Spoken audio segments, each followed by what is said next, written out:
Alright guys, every day that I get on the chart, I trade one simple idea. Wait, I don't really predict anything. And today I'll show you the trades I took, the indicators I'm using, and how I keep it simple. So let's start with how everybody feels, how I feel. So every time you open the chart, the first thing that comes to your mind is like, what the heck am I looking at? Where the price is going? Are we going up? Are we going down? What's going on? Like you get this feeling of being lost a little bit. And then once I remember everything that I learned, all the higher time frame confluences that I know of, and then I start marking my chart, then I realized I was like, oh, we're going down or we're going up. So today I'm gonna break it down a little bit more than what I think and what I see that indicates the direction of the market. So first thing first, when I look at when I open the chart, the first thing you see is not the first thing you want to think about, or do you want to go based off. You kind of want to go and see what's been happening past couple of days. So past couple of days, we've been coming in this area and we're constantly getting rejected. We're going up, getting rejected. We're going up, getting rejected. We're going up, getting rejected. We're going up, getting rejected. And same thing here. We're coming down. Like buyers and sellers, they're pretty much fighting one another. And here, the FOMC was the indication of where we're going. So the FOMC happened. So the FOMC opened up. We went and took out the 4 hour high and the previous day high. So we took out all these high. But what was important is after a big news event, we either break through that previous high or we break through a previous low, and that's where the overall general direction of the market will be determined after that. And one of the main indicator for me is that I use it every single day. I feel like I haven't talked about it on the previous videos, and we don't get it all the time. But once we do get them, they are a very clear indication of where the price is going. Sorry about the noise if you're hearing anything. We have a bunch of guests at the apartment, so I try to keep it as quiet as possible. But if you're hearing some background noise, I am sorry. But I just didn't want to miss making this video. So anyway, let's get right into it. So I'm gonna zoom in so you can see better. So this was the FOMC. So this is a oops, if I can, there we go. Let me just mark him. This is the data high, and this is the data low. And I'll show you why it's important. So the price always takes out the data high or the data low either on the same day or the day after, and it will determine the overall direction of the market. So one of the telltale sign of the direction of the market is when the Asia opens. If we get a significant daily gap, whether towards the upside, whether towards the downside, that's when the next day is going to most likely go.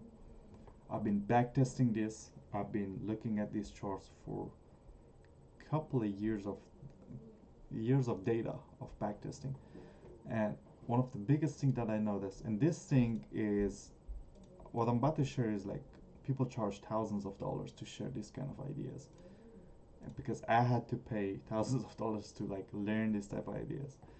Uh, so one of the biggest thing is like the daily gap.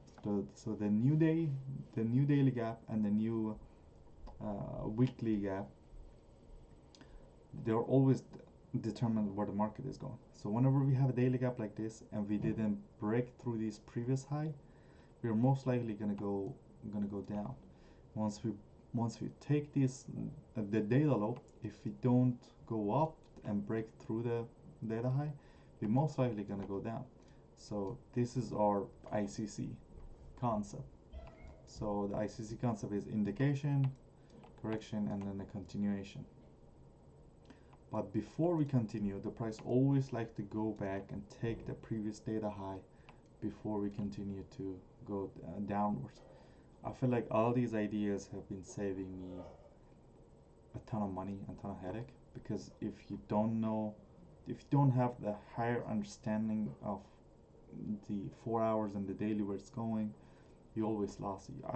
I used to feel always lost because I would open the charts in the morning and I'm like, I kind of have an idea, but why, where? This is why and where. So we not only took out the data low, we broke through it and we were indicating that we're going to go down. Overnight we went up and then we went down, and then there was no trade here. We just straight up down. And I thought we were going to go take out the Asian low, the previous session lows, but we didn't. We straight up go down. And as soon as this candle closed, I was like, we're going to go to take out the previous data high. So that's why I placed 2 trades here yesterday, and I won those trades. And coming to today, today's daily gap was even bigger than the previous day. And towards what direction? Again, towards downside. So when we have a downside daily gap and that big, over 500 ticks, it's over 100 points on Nasdaq, we're most likely going to go down. And the reason we're going to go down even more is because we already indicating that we are going down, because we broke through the data low and we broke through the entire week support level. So like we are going down because we already done our correction and took what we needed to take. But in the back of my mind this morning when I got on the chart, I still had this idea of like, what if we go touch the daily gap, because the daily gap and the weekly gap, they are very, very strong draw on liquidity. We sometimes go and take it out and then we continue to dump, or we go completely fill it out and then we dump, and vice versa if it's the other way around. So when I woke up, I saw this and this. I was like, yep, this is my strategy, part of my strategy, candle continuation theory. If the second candle closed above the next one, they're most likely to go up. And we're like, we haven't touched the daily gap, so we're probably going to go up there. So I took this trade. As you can see, it didn't work out. I lost that trade. And then we just straight up down. So I was like, I knew we're going to have some sort of correction in the middle of the day. And if opportunity arises, I'll take it. So I went to work. I was working. I got my alert because I had a marker in here. I got alert, and I was able to take this trade, and because it came to this line, so I had this line right here, or it came close to it. If I can draw a line, yeah, it was this line, and I had also this line that I drew.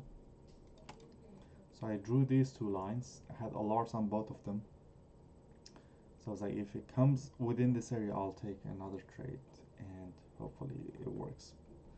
Because same thing, indication, correction, continuation. It's a very simple idea. Yeah. So I took the second trade and it worked out. So let me go down to 1 minute so I can show you what happened. Yeah. So yeah, I believe this was the first trade. We had our indication here.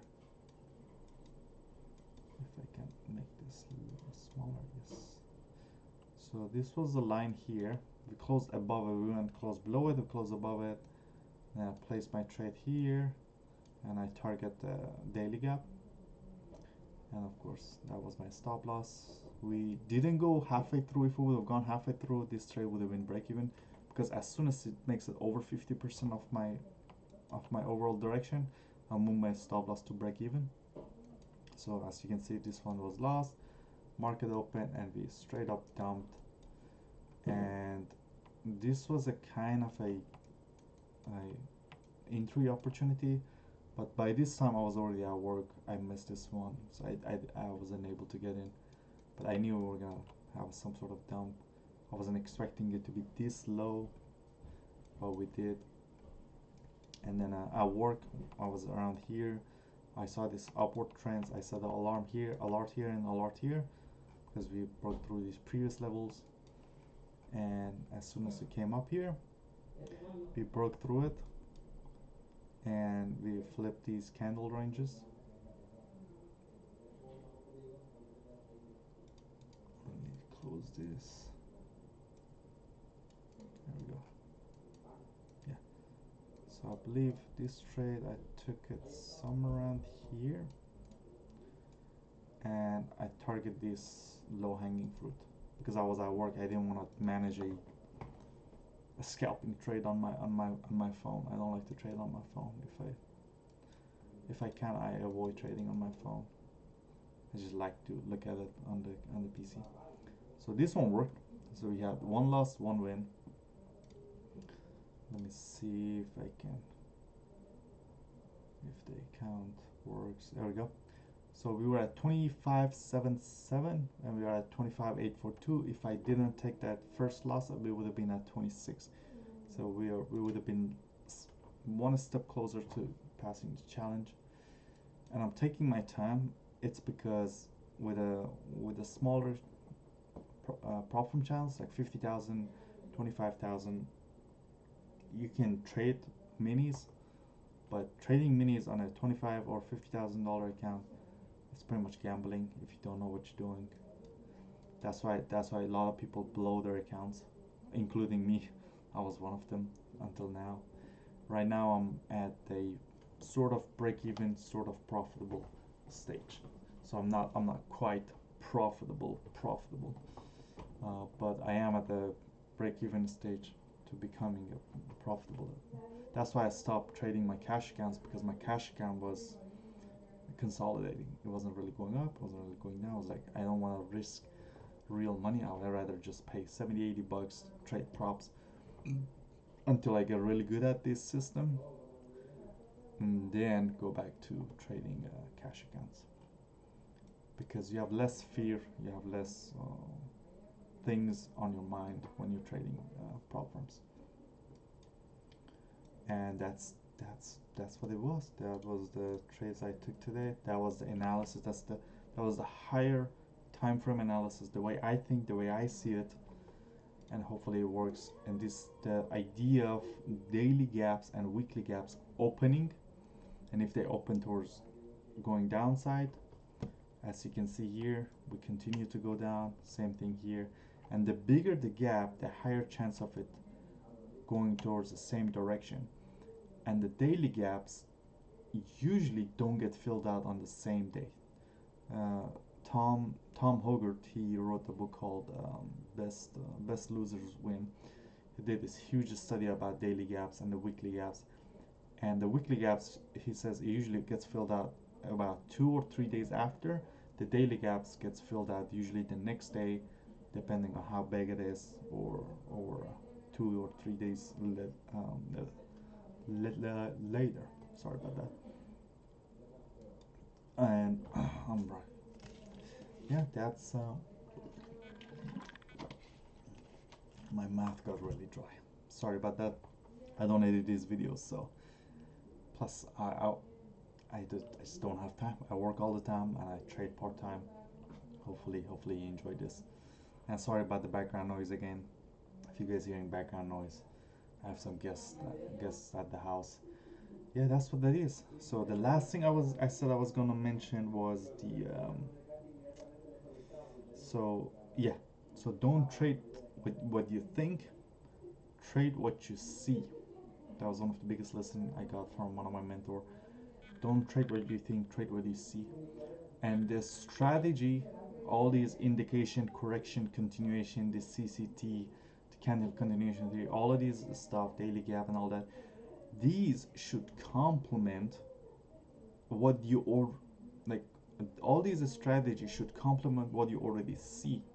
What I already see. I always have to remind myself, my strategy, does it complement what I already see on the chart? It shouldn't be the other way around, because as a beginner, when we get into it, we get we get either lucky, we either get lucky and we trade good, or we just trade good because we trade what we see. And as we start watching and listening more and more videos, we start overthinking it. We start putting the strategy first before we what we actually see. So trade what you see, and the strategy should complement what's already happening on the chart, not the other way around. Because as soon as you get into it, you start thinking it the other way around. Oh, my strategy is against my strategy, this and that, and then you wonder why it's not working, because you trade what you think instead of trading what you see. Yeah. So if you want to read a read the book called Best Losers Win. That's the best possible book for psychology. And the last thing is my indicators. So lots of people were asking about my indicators. See if I can show it. Hopefully y'all can see it. So the first one is the watermark. It's not that important. The watermark is for this one. The next one is the daily range dividers. It's free. All my indicators are free. I don't trade based on the indicator. These are just indicators that kind of help me see the chart better. Daily range dividers, it just divides the days, and then you can put it Tuesday, Wednesday, Thursday. You can color code it. And then the session indicator, all, and these are free again. The session indicator, I only color code the New York session. You can color code the Asian and the London session if you want to. And the alert on candle close. This one I use the most. It's free. So I put the alert on the hourly candles and the 5-minute and the 15-minute candles to see where the price closes it, to see if the price rejects or use a certain level as a support, because I don't want to be on the chart 24/7, especially when I'm working, or even in the morning when I'm trading. I'd rather do something else until the price closes or hit a certain level. So this is a time saver. It helps me a lot. So with that being said, I'm done for the day, and thank you so much for watching the videos, leaving comments. I can't believe the amount of people that have been watching and supporting and sending love, and I love you, everybody who's watching. And oh, if you need any help with your trading, take a screenshot of your trading, send it to me on either my X account or my Instagram account, alitradescct on both of them.